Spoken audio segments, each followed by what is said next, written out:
The Mortician's Daughter brings you a monthly meditation on the macabre to help you face your existential crisis head-on. From rigor mortis to dark goddesses of the graveyard, The Mortician's Daughter will be covering an array of grim and occasionally gruesome topics. All things death are open to exploration. Hello, you devilish darlings. My name is Dana, and I'm your host for this month's meditation. So I'll be reading for Carly this time. One of our goals here is to help normalize conversations about death and dying. So if you haven't already, maybe start a conversation about death with your family.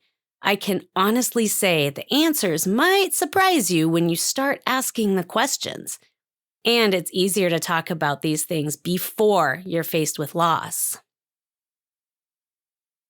That's our PSA, and now let's get on with the goods.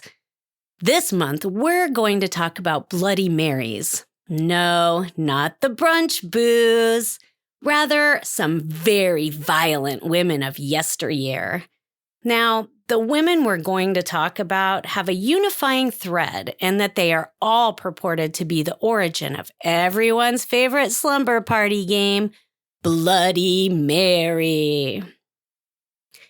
Yep, we're talking about the mirror myth of sleepover fame and its human origin. Although which woman is the one hiding in mirrors, I can't say. You'll just have to decide for yourself. Now, I believe this was just a game to test courage. I did not know that, historically speaking, the tradition actually had more to do with divination than fear factor. Here's the way it works, or used to. A young woman in a dimly lit room must look into a mirror and say, "Bloody Mary," 3 times. She might be granted a glimpse of her future husband, or she might see a skull staring back at her. The skull means the girl will die before she is wed. I always thought the point of the Bloody Mary game was to stand in a dark bathroom staring into the mirror, daring a murderous ghost to appear for as long as your fear will permit. Not the first time or the last that I launched off into an episode thinking I knew something and discovered I was wrong. I guess that's why there's research. Okay, as you may or may not remember, I previously touched upon evil royals in an episode called Henry's Ghosts, and in that episode, we talked about King Henry VIII of England and his penchant for killing off wives. Now we'll go a bit further and talk about his oldest daughter, our first Bloody Mary. To start us off, let's just move a smidge through the history of Henry VIII's eldest daughter, Mary Tudor, also known as Mary I of England, also known as Bloody Mary.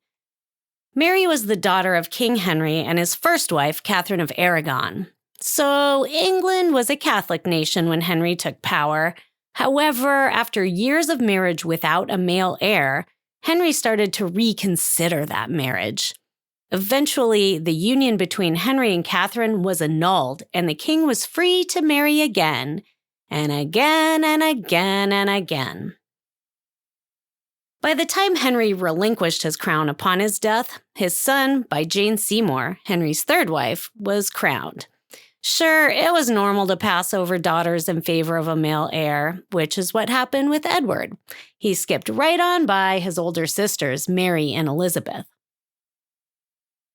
Now, this particular chunk of history is one I know a weird amount about, and that's because it's a super important time for folks like me who've studied the history of Western religions.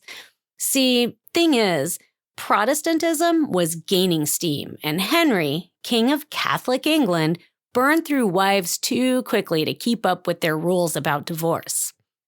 King Henry VIII kicked off what I like to call the Great Flip-Flop, otherwise known as the English Reformation. When he switched teams and took the country with him, we saw some major violence against Catholics. But we're not getting into that right now because we're here to talk about Mary, Henry's oldest child, a woman renowned for her devotion to her faith. Mary was skipped over in line for the crown, once by her brother and once again when her brother Edward died. It seems Edward named a cousin, Jane Grey, to rule once he passed, not his sisters. Edward sought to keep England a Protestant nation by naming a Protestant ruler. England, it would seem, had other ideas about the royal bloodline and placed Mary on the throne. She tried to restore Catholicism in the country, and this is where things get bloody. During the 5-year period in which she reigned, Queen Mary disposed of quite a number of people who opposed this reformation. Roughly 280 dissenters were killed. Most of them were burned at the stake. Other people, like nobles who supported other claims to the throne, were beheaded. Lady Jane Grey, who was also known as the 9 Days Queen, ruled for 9 days in July of 1553.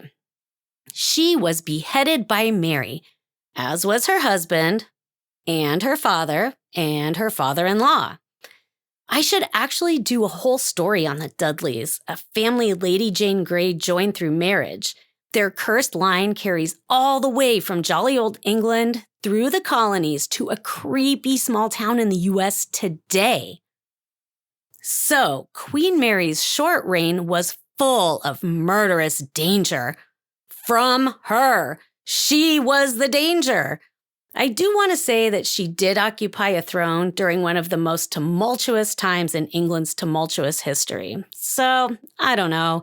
I guess she played her part well? Whether or not Mary needed to kill hundreds of people to maintain her hold on the throne, we'll never know. I tend to err on the side of not killing a bunch of people, no matter what your reasons are.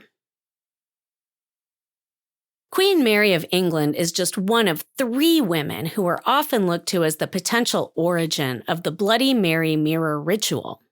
Another contender is another member of the aristocracy, but not quite as highly placed as a queen. No, this time we're dealing with a countess. The Hungarian Countess Elizabeth Bathory is sometimes known as the Blood Countess, and some contend she is the most murderous woman in history. She even made the list of Time Life's most notorious serial killers. It's rumored that Elizabeth Bathory tortured and killed more than 600 women and young girls. The Blood Countess was born in 1560, just a year after Bloody Mary died. And in 1573, when she was 12 or 13 years old, she was betrothed to a Hungarian count. It was a political arrangement. See, Elizabeth was born to the highest-ranking noble family in Transylvania, which was part of the Hungarian kingdom at the time. Her uncle was the King of Poland. I mean, blood doesn't get any more blue than this.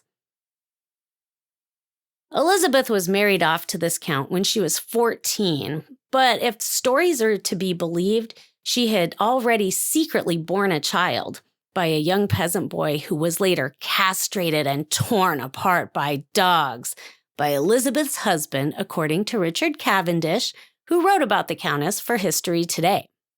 The baby, a daughter, was sent off with a local woman to some distant place. Out of sight and out of mind. Okay, so for her marriage, Elizabeth was gifted her husband's castle and the surrounding areas, which include more than a dozen villages. Count Ferenc Nadezhdy, her husband, was a soldier, so he was often away from home, and Elizabeth was given charge of all their land. She had 4 children, supposedly with her husband, but she was known for taking lovers. The children were raised by governesses, per usuge amongst the aristocracy of the time. This gave Elizabeth plenty of time to indulge in her hobbies, which included torture and murder. She started with servants and peasants, but she started making waves when she moved up the ladder, which was still down the ladder for her.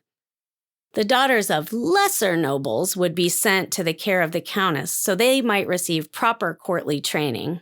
At least, that was the idea when these girls were packed off and sent away. Instead, they were beaten, stuck with needles and hot irons, starved, and subjected to any one of a number of other horrors. Her penchant for torture and murder became such a hot topic that, in spite of her noble ranking, an investigation into the truth behind the rumors was launched in 1610. Roughly 300 witnesses spoke out against Elizabeth during these investigations, some describing things they witnessed like dead and mutilated bodies. By some accounts, the Blood Countess had victims trapped in her castle at the time of her arrest. 3 of the 4 members of Elizabeth's violent inner circle were accused of these heinous crimes, tried, and sentenced to death. I'm guessing those were the servants. The 4th was sentenced to life in confinement. I'm guessing she was not a servant. And for Elizabeth, well, she was never officially tried. Because her family was the ruling family in Transylvania, she was arrested but never charged. An agreement was struck to confine the countess to her castle for the remainder of her life. By some accounts, she was confined to a small section of the castle, perhaps even just a room, but some accounts give her run of the whole place.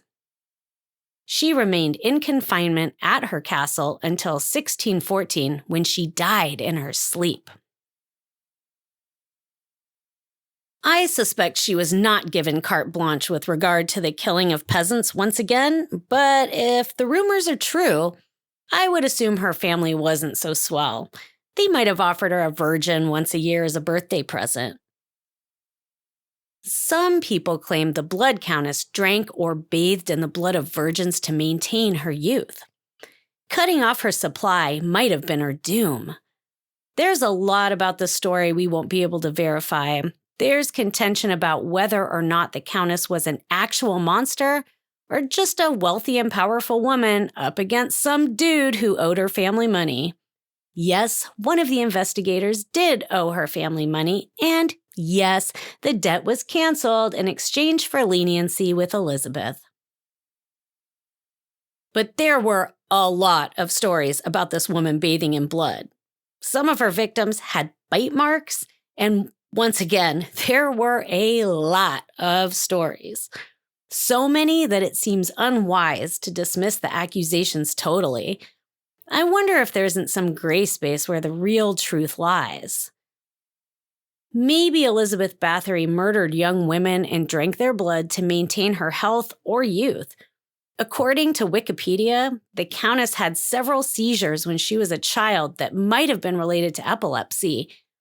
Treatment for seizures at the time included, and I quote, rubbing blood of a non-sufferer on the lips of an epileptic or giving the epileptic a mix of non-sufferer's blood and a piece of skull as their episode ended. So she might have had a condition that she treated with the blood of her victims. Still not okay, but it sounds better than just bathing in blood for no good reason, right? Maybe? I'm still against it, just to be clear. Word of Countess Elizabeth Bathory and her evil deeds got locked into folklore both near and far. Elizabeth earned the moniker Countess Dracula in addition to the Blood Countess. I don't know where the Mary part comes from if her name was Elizabeth. At least the next possible Bloody Mary was actually named Mary. Bloody Mary Worth, not to be confused with Mary Worth, the comic book character that ran for 8 decades starting in 1938, is correlated to an evil woman from American history this time. No, this Mary Worth lived near Chicago and was said to be part of the, quote, reverse Underground Railroad, meaning she sold slaves back to the South. She was lynched on her own property for these wrongdoings, and no one feels bad about it. Rumors of dark arts and the torture and murder of slaves who didn't get sent back south and instead found themselves trapped in the clutches of the monstrous Mary. While Mary was known about town as a witch, most people just avoided her. But eventually, the rumors of wrongdoing became too much for the townspeople. She was lynched on her own land where she was also buried. In the 1960s, a 90-year-old woman claimed she was alive and present for the death of Mary Worth. She claimed Mary was burned at the stake like a witch, not hanged. Some say the place where this Mary Worth was buried later became a housing development, and a stone that may have served as a grave marker was moved for the construction of a house. If the Lake County Journal is to be believed, that house has experienced some ghostly happenings as a result, like dishes falling off the shelves. Oh, and the house burned down twice. Twice, people. The house burned down twice. Why did they rebuild? I have no idea. The jury's out on whether Queen Mary I of England, the Blood Countess, or Rotten Mary Worth are the origin of the Bloody Mary myth. We might not ever know. I don't need to know. I am done with that game forever. And I'm done with this episode, but I promise to come back with more next month. Until then, I hope you're in a calm corner of this chaotic universe.